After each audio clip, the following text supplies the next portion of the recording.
Cheguei! Olha, eu aqui de novo para mais uma aula gravada com vocês. Que saudade, viu, gente? Será que essa pandemia não vai passar nunca? Parece que fazem anos que a gente não se vê. Quero vê-los para dar um abraço em cada um e a gente matar essa saudade que eu estou de vocês.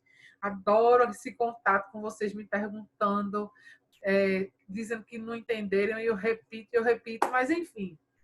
Como foi esse formato que foi disponibilizado para a gente tem que tentar se adaptar ao máximo a ele, né? Por favor, minha gente, prestem atenção em tudo que eu estou falando. Se não entender, assista ao vídeo novamente, quantas vezes forem preciso. Vocês também podem se inscrever no meu canal, porque aí quando chegar a aula, você vê que é para a sua turma, você já vai entrar automaticamente, né? Você não precisa ficar esperando mandar o link. E aí, sempre que tiver dúvida, vocês vão lá, já sabem onde é o caminho, não é isso? Peço que vocês se dediquem nesse formato. Se Deus quiser, fé em Deus, tudo isso vai passar logo. E aí, quando a gente voltar para as aulas presenciais, vocês já vão estar craques, afiados. Quero todo mundo, minha gente. Quero todo mundo aprendendo. Quero todo mundo craque em ciências no final do ano, viu? E vou cobrar. Deixa eu voltar. Vou começar a fazer outras coisas para vocês interagirem e eu ver se vocês estão aprendendo. Me aguardem. Mas, bom, nosso assunto de hoje é pequenininho. É um assunto bem bacana. Espero que vocês tenham gostado da aula passada. Estou sentindo falta de tarefas de vocês, tá? No meu e-mail. Mandem para o meu e-mail. Posso não responder na hora, demora um pouquinho, mas eu respondo, viu, gente? Respondo. E eu estou vendo se tem outro formato aí para a gente começar a fazer esse mecanismo de responder. Agora, para vocês mostrarem que estão fazendo e me mostrarem que merecem pontinhos na nota contínua, vocês precisam participar. Vocês precisam responder essas tarefas e me mostrarem que estão fazendo, certo? Por favor, gente, interajam, participem, acordem que vocês vão aprender. Nada de ficar colocando empecilho, achando que não vai aprender porque está assim, porque vocês vão aprender sim, tá certo? Estou aqui para ajudar no que for preciso e quando chegar a hora de avaliação, vocês vão ter esses videozinhos aqui com minhas aulas para estudar, já vai ajudar vocês a estudarem, não é isso? Mas vamos lá ao que interessa, né? Nossa aula de hoje é sobre classificação dos seres vivos, certo? O que é classificação e para que serve a classificação dos seres vivos? A gente vai entender isso hoje, tá bom? O assunto é curtinho. Vou tentar explicar com mais calma, né? Para vocês interagirem. Desde já, peço que vocês peguem os livros na página 80, capítulo 6. Mandei lá na descrição, lá no portal de vocês, dizendo para pegarem livros, cadernos e canetas. Caderno e caneta para anotar se houver alguma dúvida e os livros para vocês participarem comigo e também depois responderem as atividades, certo? Se não pegou, dá pause agora aqui no vídeo e vão correndo buscar o livro, porque eu vou usar o livro e eu quero que vocês participem, tá certo? Eu não estou ouvindo vocês de volta, mas vocês estão me ouvindo. E eu estou falando aqui e estou imaginando, estou parecendo uma louca aqui dentro de casa. Estou imaginando que vocês estão interagindo comigo e eu ouço até a voz de vocês. Coisa de louco, mas é a quarentena, faz parte, né, gente? Vamos lá. Classificação dos seres vivos. Por que classificar os seres vivos? Era melhor, né? Gato é gato, cachorro é cachorro, e cada um que dá um nome. Para que organizar isso? Para que classificar? Essa classificação, essa ideia de classificar os seres vivos, serviu para ajudar a facilitar os estudos. Imagina, você chega no supermercado e aí você vai comprar, deixa eu ver, uma garrafa de iogurte. Você vai lá comprar uma garrafa de iogurte no supermercado. Imagina se o supermercado não fosse tudo organizadinho, dizendo cereal, laticínios, frios, grãos, tudo bonitinho. Não ia ser mais difícil de achar? Exatamente para isso que serve a classificação. A gente tem tudo organizadinho. Então, os biólogos, quando acham uma espécie nova, acham uma espécie, um ser vivo novo, a primeira coisa que eles vão fazer é o quê? Ah, eu vou dar o seu nomezinho. Não. Eles vão procurar todas as classificações que existe um controle mundial e nessas classificações eles vão procurar passo a passo para ver se essa espécie já foi descoberta. Se foi descoberta, parabéns, ele achou uma espécie que já foi descoberta. Se não, se ele conseguir comprovar que não existia, ninguém nunca tinha visto essa espécie antes, ele vai poder ter o poder de batizar a espécie que ele descobriu. Olha que maravilha! Ai, que sonho, hein? Descobrir uma espécie nova. Eu conheci uma professora minha da universidade e descobriu uma planta nova. E aí ela foi e colocou o nome do professor que ensinou botânica a ela. Vê que coisa linda. A pessoa pode colocar o nome que quiser, desde que siga todos os critérios de classificação, certo? E aí, além disso, de achar, né, para você não achar várias espécies, cada um no lugar do mundo, botar um nome diferente, para organizar isso, a classificação ainda serve para estudar com facilidade. A partir do momento que eu sei que tem uma determinada planta aqui na Amazônia, do Brasil, que essa planta também tem na Oceania, eu já vou estudar quais são os ambientes que ela se adapta. Isso não só com planta, viu, gente? Estou usando planta de exemplo, mas qualquer outro tipo de ser vivo, desde vírus até o maior dos mamíferos, certo? Então, a classificação serve para isso, para ajudar nos estudos, né? Para a gente estudar com facilidade. Linné, ele é chamado de pai da taxonomia. O que é taxonomia, professora? Lembra que eu conversei com vocês que todas as áreas de seres vivos têm um estudo diferente, tem vários ramos a biologia. Tudo que a biologia estuda é separado por ramos. Um dos ramos é taxonomia, que vai estudar a classificação dos seres vivos. Então, as pessoas que se especializam em taxonomia vão trabalhar com isso, né? Procurar, organizar, classificar, certo? Então, Linné, como é? Deixa eu ver o nome dele, que é muito difícil, eu não sei de nome não. Carvon Linné, certo? Vou fazer o biquinho. Carvon Linné é chamado de pai da taxonomia. Esse homem, senhor super simpático aí que está olhando para vocês agora, dando uma piscadinha para vocês. Ele classificou uma grande variedade de ser vivo. Não só ele começou a organizar, como ele pegou um monte de seres vivos e classificou para ajudar nos estudos posteriores, certo? E ele separou a classificação em 7 categorias básicas, 7 categorias principais. E ele colocou o nome de taxons. Quais são os taxons existentes para a classificação dos seres vivos? Reino. Deixa eu colocar meu laser aqui. Meu laser super chique. Ó. Reino, filo, classe, ordem, família, gênero e espécie. Todos os seres vivos, certo? Com exceção dos vírus, que como a gente viu, eles são seres vivos diferenciados. Por quê? Porque eles não possuem célula. Eles são seres vivos acelulares. Então, ele não foi englobado em nenhum dos táxons já existentes. Então, pegaram os vírus e colocaram à parte. A gente vai estudar mais detalhadamente os vírus mais na frente, certo? Mas o que eu quero que vocês entendam é isso. Quando a gente fala de taxonomia, a gente não está incluindo os vírus, certo? Então, todos os 5 reinos que a gente vai ver são todos os seres vivos de todos os 5 reinos são classificados de acordo com esses 7 táxons.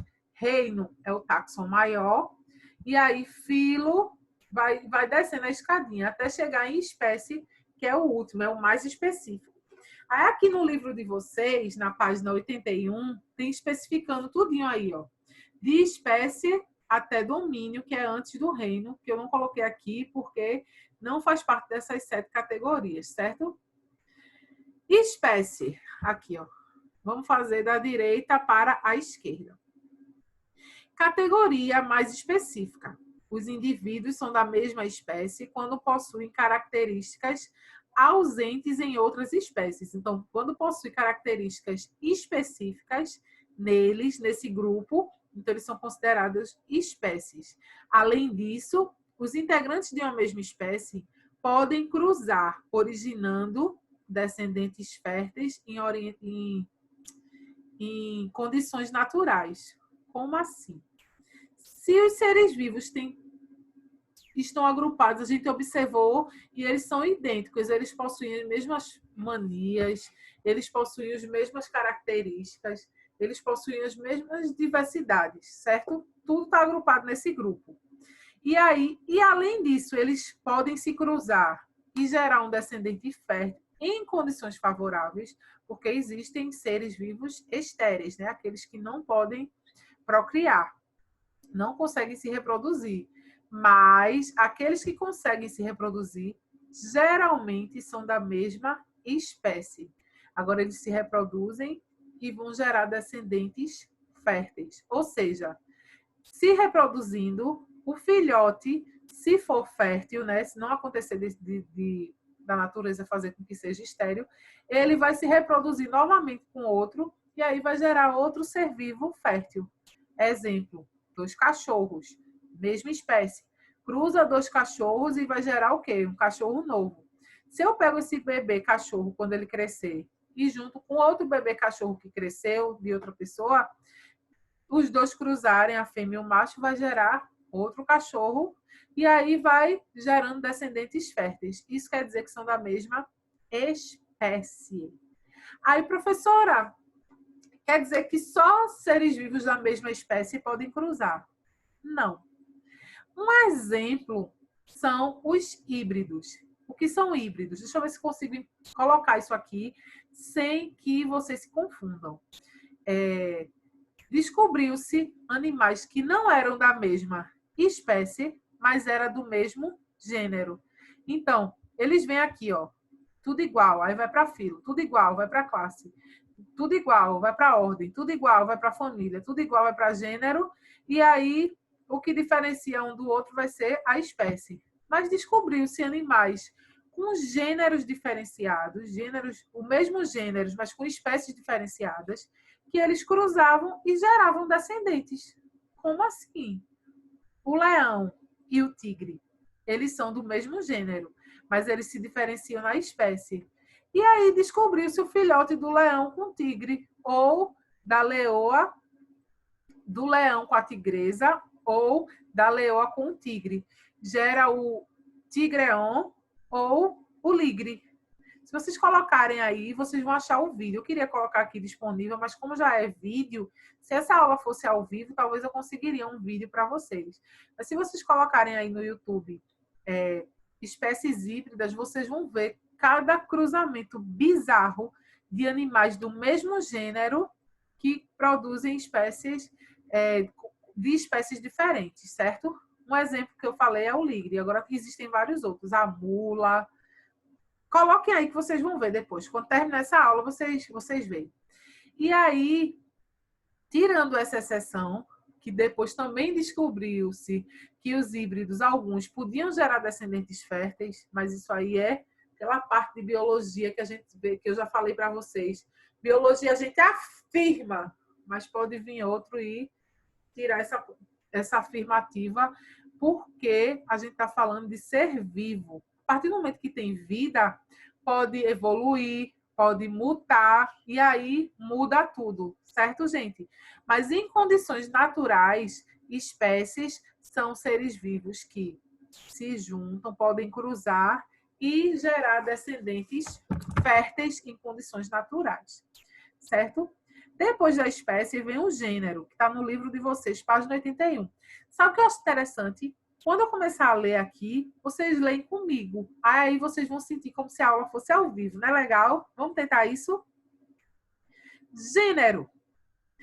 Categoria mais abrangente do que a espécie, em que podemos encontrar reunidas diferentes espécies com semelhanças estruturais.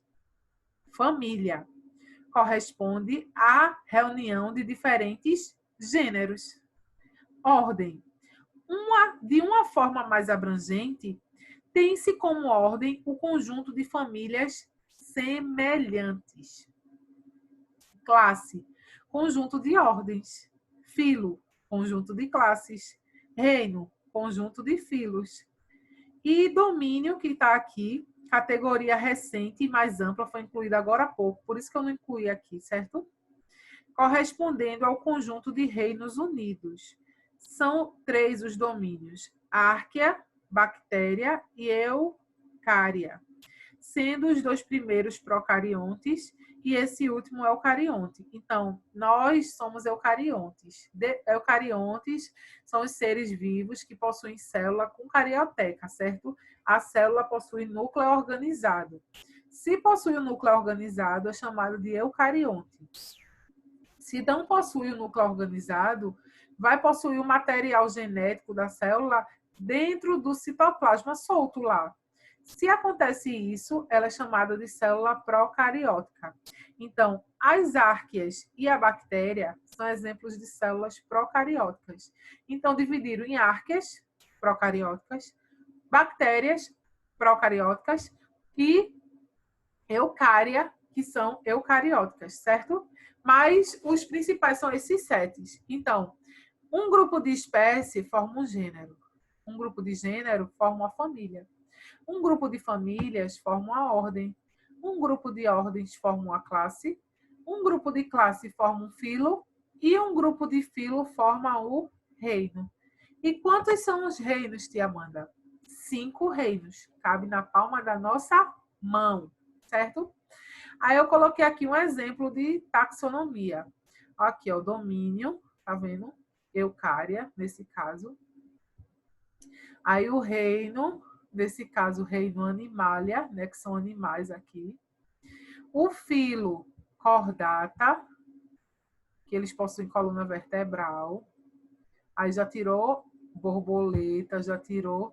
Tá vendo? Aqui inclui tudo, ó, domínio, eucária, entra planta, entra fungos, entra todos os tipos que são eucarióticos. Aí aqui, reino animal, já saem as plantas, os fungos, só ficam os animais. Aí o reino cordata, o filo cordata, já sai os animais que não possuem coluna vertebral, estrela do mar, esponjas, borboletas. Aí a classe mamália já entra só os mamíferos, então sai todos aqueles que não são mamíferos. Mamíferos, répteis, aves, certo?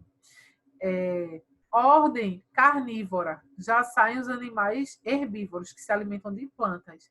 Aqui só entram os carnívoros. Família, Ursidae. Ursidae são as famílias de urso, então aqui só vai entrar os ursos. O que era onça, o que era lobo, saiu, só ficou os ursos. Existe só uma família de urso? Não, existem várias famílias. E aí cada família vai formar um gênero. Gênero, ursos. E o gênero vai definir a espécie, né? Ursos americanos. Então, ursos americanos, espécie, ursos, gênero, certo? Classificação. Espero que vocês tenham entendido. E aí, os 5 reinos que cabem na palma das nossas mãos, certo? Reino Monera, que foram os primeiros, bactérias, arqueobactérias, eubactérias, certo? Depois vieram os protistas, né, que entram as algas e os protozoários, como vocês estão vendo. E depois dividiu-se em 3 grandes grupos. Plantas, como vocês podem ver aqui, ó, vários tipos de plantas. Fungos, que isso aqui está em outra língua, viu, gente? Os fungos, né, por exemplo, o cogumelo, aquele fungo que a gente vê na parede, aquele fungo que dá na pele, no pão, certo? É outro reino à parte.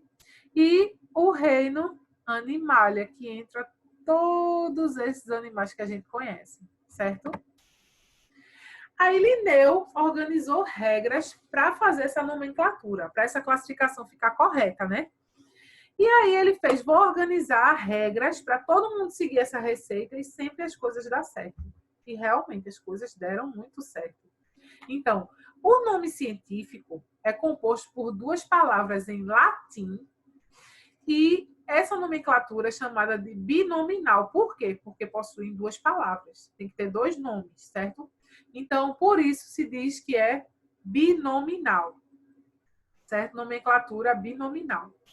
A classificação segue 6 regras básicas. Quais são essas regras para se classificar uma espécie? Para se classificar um ser vivo, né, gente? Regra 1. O nome das espécies deverá ser escrito em latim. Então, todas as espécies vão vir em latim, certo? Aqui, ó. Familiares, sapiens, cruzi, vão ser todos nomes escritos em latim. Regra 2. Serão sempre duas palavras.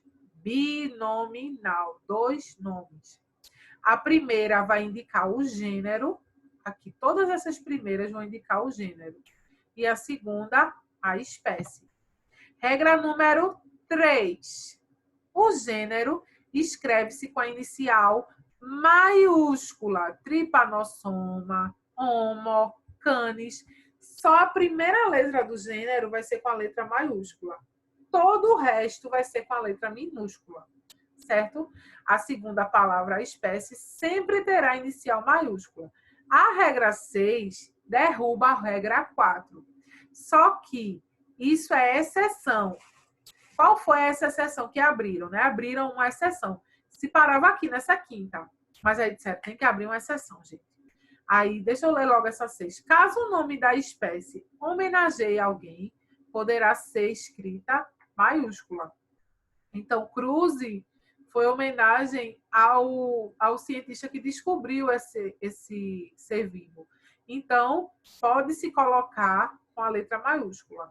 Mas também pode-se colocar com a letra minúscula, certo? Mas deram essa exceção. Se for nome em homenagem, nome de alguém, aí pode colocar a letra maiúscula. Mas é só essa exceção. Sempre vai ter que ser com a letra minúscula, certo? E a regra 5, ambas as palavras deverão ser destacadas no texto, itálico, negrito ou sublinhado. Sempre que a gente for falar de um nome científico, a gente tem que destacar esse nome científico. Vai ter que ser binominal, ter dois nomes. A espécie vai ter que ser escrita em latim. E esse nome, quando a gente escreve, tem que destacar. Se a gente está destacando no computador, o ideal é sempre colocar em itálico, né? Essa letra mais deitadinha. Pode ver que é um pouquinho diferente essa letra. Se for no caderno, por exemplo, uma prova, vocês estão escrevendo lá na prova, você tem que sublinhar. Passa uma linha embaixo, você está mostrando que está falando nome científico. Gente, isso é importantíssimo. Se você faz uma prova, bota um nome científico sem essas regras, você está infringindo a ordem. Então, você não pode ser pontuado por isso, certo? Então, ou você vai botar itálico, ou negrito, tipo, você vai escurecer, né? Ou colocar negrito no computador, ou sublinhado, no caso, se você estiver escrevendo à mão, certo? É isso. Vê que assunto pequenininho, gente. No instante acabou. Deixa eu ver se eu tenho mais algum detalhe do livro para vocês. Tem um Você Sabia aqui. Eu amo Você Sabia. Vê só. Você sabia que o Trypanosoma cruzi, que foi aquele que eu coloquei no exemplo ali, é o nome científico do causador da doença de Chagas, que estudaremos mais adiante?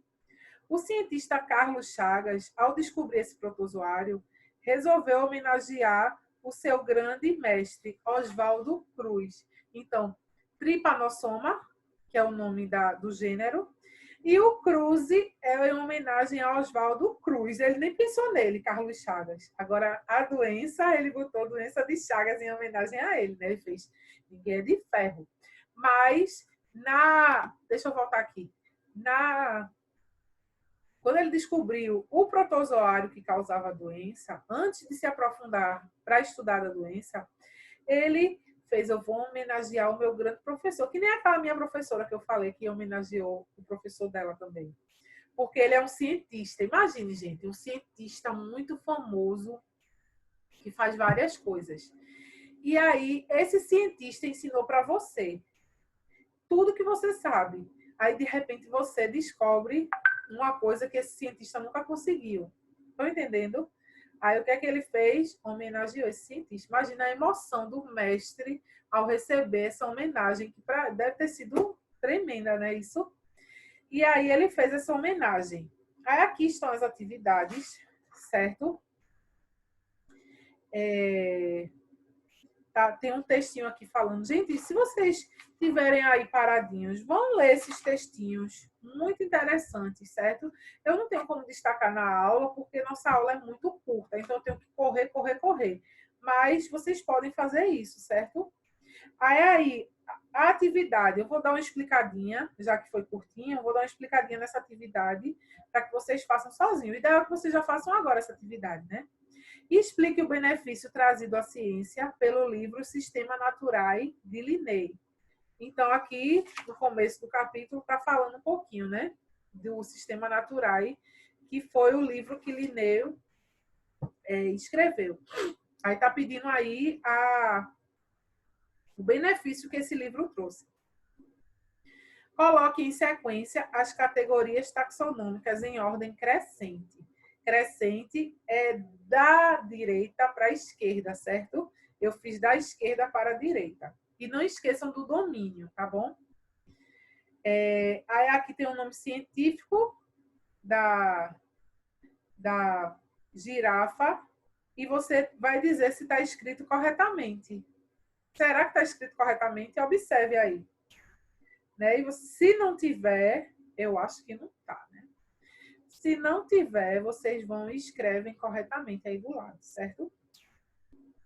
Quarto, se dois animais pertencem à mesma ordem, quais categorias taxonômicas necessariamente são comuns a ambos? Aí você vai pegar as que vêm antes da ordem, certo?